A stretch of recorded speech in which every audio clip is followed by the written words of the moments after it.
भगवान शिव को देवों में सबसे विलक्षण माना गया है। उनके मस्तक पर स्थित तीसरा नेत्र केवल शक्ति और ज्ञान का प्रतीक ही नहीं, बल्कि विनाश का दूत भी है। कहते हैं कि जब जब यह नेत्र खुला है, तब तब ब्रह्मांड को भयानक आपदाओं का सामना करना पड़ा है।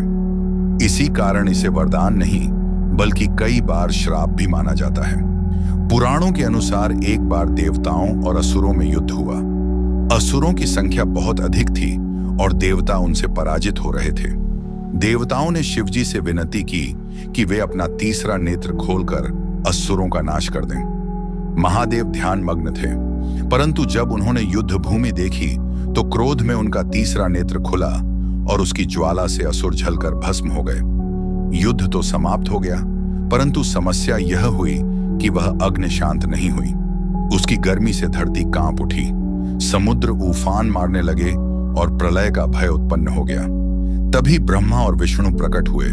उन्होंने शिव से कहा, हे महादेव, आपका यह नेत्र केवल शत्रुओं का ही नहीं, बल्कि पूरी सृष्टि का विनाश कर सकता है। यदि इसका प्रयोग बार बार हुआ तो ब्रह्मांड कभी स्थिर नहीं रह पाएगा।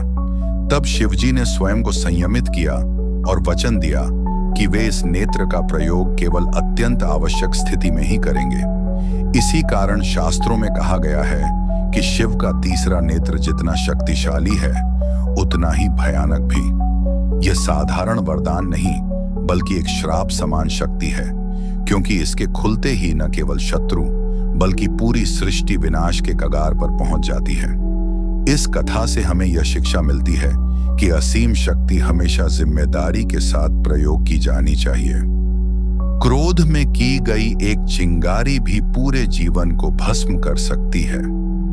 शिव का तीसरा नेत्र हमें यही चेतावनी देता है कि संतुलन और संयम ही सबसे बड़ा वरदान है।